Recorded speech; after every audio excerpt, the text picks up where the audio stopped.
प्रद्युम्न जी का भी पुत्र हो गए जिनका नाम था अनिरुद्ध, नाती पोते वाले हो गए भगवान अब हैं। एक दिन की बात है, भगवान ने देखा कि भाई रुक्मिणी हमेशा प्रसन्न रहती हैं, बाकी और जो रानियां हैं, जो पत्नियां हैं, इनको मनाना पड़ता है, खुश करना पड़ता है, लेकिन रुक्मिणी कभी नाराज नहीं होती, कभी गुस्सा नहीं होती, हमेशा प्रसन्न रहती है और हमेशा भगवान को प्रसन्न करने का प्रयास करती है। एक बात बताएं, प्रेम किसे कहते हैं? हम कहते हैं ना, मैं तेरे को प्रेम करता हूं, मैं तेरे को प्रेम करती हूं। प्रेम किसे कहते हैं? बोले तस्मिन तत्सुख सुखित्वम, प्रेमी के सुख में ही सुख को ढूंढना प्रेम कहते हैं, है ना। जिससे हम प्रेम करते हैं तो इसका मतलब उसको सुखी करना ही प्रेम कहा जाता है। उसमें कोई भी स्वार्थ बीच में नहीं आना चाहिए। अगर थोड़ा सा भी आ रहा है ना, तो इसका मतलब प्रेम नहीं है। मैं तेरे को तभी प्रेम करूंगी जब कान का बढ़िया बना करके लाओगे, हैं, हम तब तुमको खुश करेंगे। तो वो क्या हो गया? स्वार्थ हो गया। तस्मिन तत्सुख सुखित्वम, प्रेमी के सुख में ही सुखी रहना, ये प्रेम का लक्षण है ना। प्रेमी के खुश में ही, सुखी में ही सुखी हो जाना, प्रेमी के सुख में सुखी हो जाना प्रेम कहलाता है। रुक्मिणी जी कभी दुखी नहीं होती, कभी क्रोधी नहीं होती, कभी हमेशा प्रसन्न रहती है। तो भगवान ने सोचा कि अगर रुक्मिणी जी नाराज होएंगी या रुक्मिणी को गुस्सा आएगा तो ये कैसे दिखेंगी, आखिर क्रोध में कैसे दिखती हैं। तो थोड़ा सा चिढ़ाने लगे, कहने लगे, हे देवी सुनो, कहाँ तुम कहाँ मैं, तुम एक राजकुमारी और मैं ग्वाला, भाई तुम्हारी और मेरी तो आपस में कहीं एक जैसी गुण है ही नहीं, है ना। कहाँ तुम कहाँ मैं, राजपुत्री सीता भूपेन लोकपाल विभूति भी महानुभावे श्रीमद्धी रूपोदार्य बलोर्जिते। आप राजा की बेटी, और सुनो, आपके साथ युद्ध करने के लिए बड़े बड़े राजकुमार तैयार थे, बड़े बलवान राजकुमार जो सुंदर भी थे, बड़े सुंदर, बड़े बलवान, और मैं देखो तुम गोरी, मैं काला, हम में तो कहीं से कहीं तक कोई समानता है ही नहीं। और तुम्हारे भाई मुझसे विवाह भी नहीं कराना चाहते थे। तुम्हारे भाई तुम्हारा विवाह किससे कराना चाहते थे? शिशुपाल से कराना चाहते थे, फिर भी तुमने मुझसे विवाह कर लिया। और सुनो, राजभ्यो बिभ्यत शुभ्रू समुद्रो शरणो गतान बलवधीकृत द्वेषान प्रायस्त्यक्त नृपासना। मैं तो राजाओं से बड़ा डरता हूँ, जो बलवान होते हैं ना, उनसे मैं बड़ा डरता हूँ। इसलिए उन राजाओं से डर करके मैं समुद्र के बीच में रह रहा हूँ। राजाओं से डर करके समुद्र में के बीच में रह रहा हूँ। और प्रायस त्यक्त निपासना, मैं कोई राजा भी नहीं हूँ। राजा तो भाई उग्रसेन जी है। हाँ भले लोग राजा कह देते हैं, वो बात अलग है, लेकिन राजा है तो उग्रसेन जी। और महाराज, निष्कंचना वयं सस्वद निष्किंचन जन प्रिया तस्मात् प्रायेण न हाड्य मां भजन्ति सुमध्य में। हे देवी, ज्यादातर मुझे प्रेम करने वाले कौन लोग होते हैं?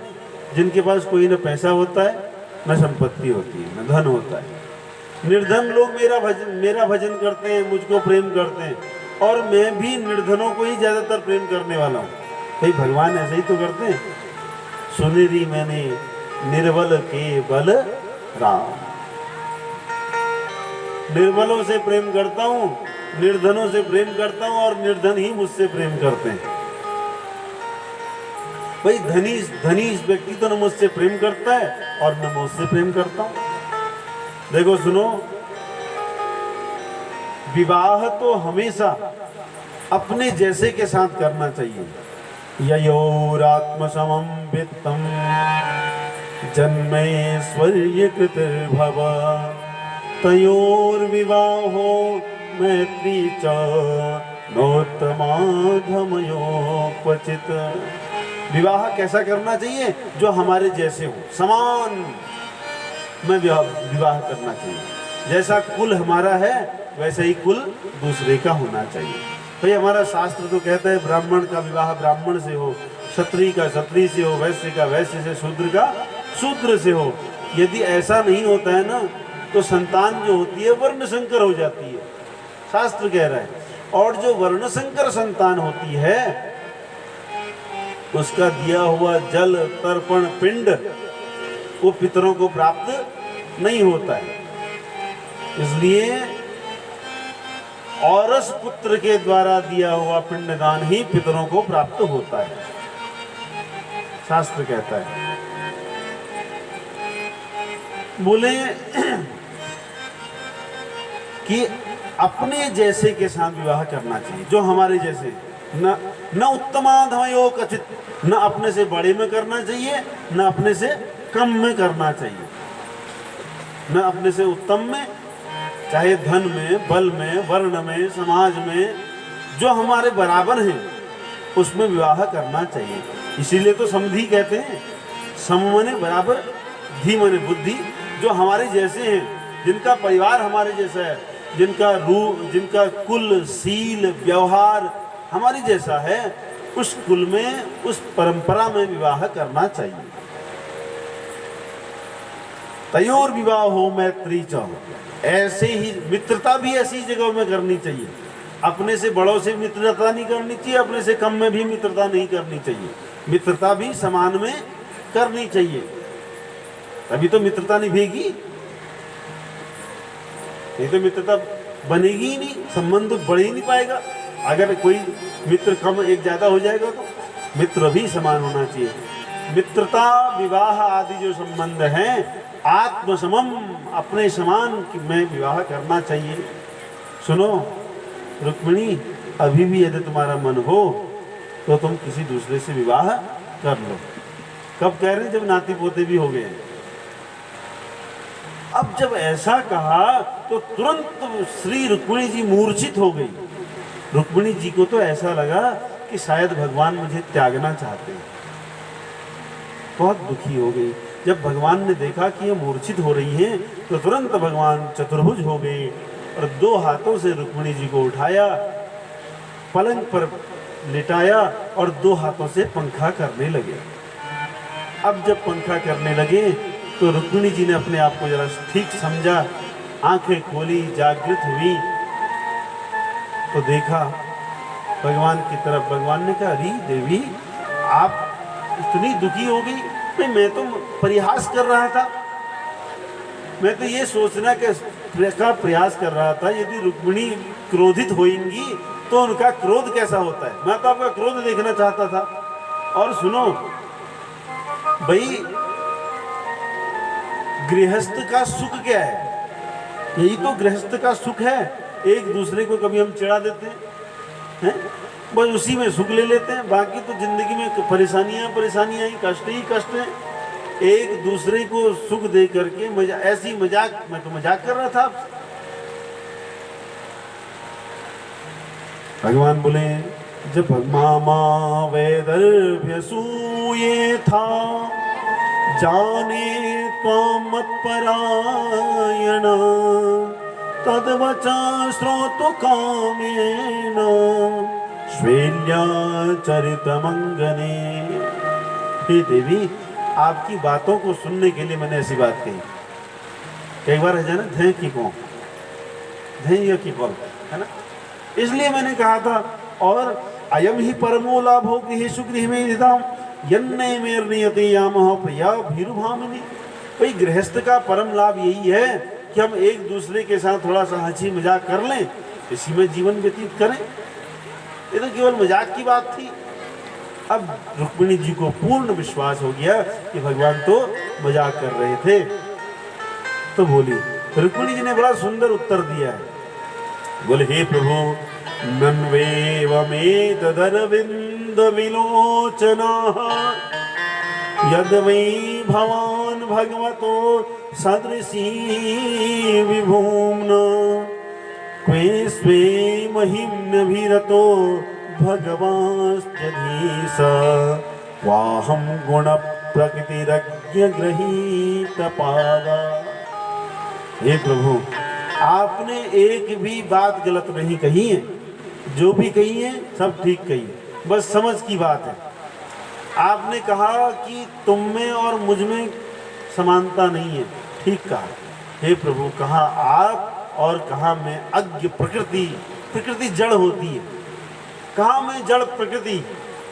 हे प्रभु, ये तो मेरा सौभाग्य है कि आपने मुझे स्वीकार कर लिया, वरना आप में और मुझ में वाकई में कोई समानता नहीं है। और आप कहते हैं ना, मैं शत्रुओं से छिपकर समुद्र के बीच में रहता हूँ। बोले, ठीक कहा, क्योंकि ये इंद्रिय आदि शत्रु इतने बलवान हैं, इंद्रिय आदि शत्रु बहुत बलवान हैं, ये आपको पूछते ही नहीं, है ना। आंख का स्वभाव क्या है? सुंदर देखना। आंख का स्वभाव क्या है? सुंदरता को देखना। जहाँ सुंदरता होती है आंख अपने आप दौड़ करके चली ही जाती है। ये आंख का स्वभाव, विषय है। ये क्या है? आंख का विषय है। जबकि आंखों का लाभ क्या है? भगवान का दर्शन करना। तो ये इंद्रियां प्रभु आपको नहीं चाहती हैं, ये बड़ी प्रबल हैं। इसलिए आप इन इंद्रियों से बच करके हृदय रूपी समुद्र में निवास करते हैं। भगवान कहाँ निवास करते हैं? हृदय में। गीता में भगवान अर्जुन जो कह रहे हैं, हे अर्जुन, मैं कहाँ रहता हूँ? ईश्वरः सर्वभूतानां हृदयेषु अर्जुन तिष्ठति। कहाँ रहता हूँ? जीवों के हृदय में। अस प्रभु हृदय अछत अविकारी। वो अविकारी परमात्मा जीव में रहता है। देखो, हम एक दिन कह रहे थे कि जीव में, प्रत्येक जीव में भगवान है, लेकिन जीव में कहाँ रह रहा है? हृदय में रह रहा है, छुपा हुआ है। तो यही रुक्मिणी जी कह रही है कि आप सभी के हृदय रूपी समुद्र में निवास करते हैं। अब भगवान, आपने कहा कि मुझे निर्धन लोग प्रेम करते हैं। आपने ठीक कहा, क्योंकि धनवान लोग तो किससे प्रेम करते हैं? धन से प्रेम करते हैं। उनको भगवान से प्रेम करने का कहाँ टाइम है? आपका भजन वो नहीं कर पाते। जो धनी हैं उनका प्रेम धन में है, आप में नहीं है। जब कोई आपको प्रेम नहीं करता है तो आप उनको प्रेम क्यों करोगे? सीधी सी बात है। तो इसलिए हे प्रभु, धनी व्यक्ति को आप भी प्रेम नहीं करते हो। और आपको प्रेम करने वाले कौन हैं? जिनका धन में प्रेम ही नहीं है, जिनकी धन में इच्छा ही नहीं है। ऐसे धन को तुच्छ समझने वाले लोग आपसे प्रेम करते हैं। तो यही रुक्मिणी जी कह रही है, हे प्रभु, भगवान आपके जो भक्त हैं ना, उनको धन से कोई मतलब नहीं, न तो अर्थ न धर्म न काम रुचि गति न चाहे निर्वाण। ये तो धर्म अर्थ काम मोक्ष को भी नहीं चाहते हैं, है ना। न मोक्षस्याकांक्षा भव विभव वांछा पिचन। मोक्ष की भी इच्छा नहीं चाहता भगवान का भक्त। तो इसलिए हे प्रभु, आप भी धनवानों से प्रेम नहीं करते। तो इसलिए आपने जो भी बात कही है सब ठीक ही कही है।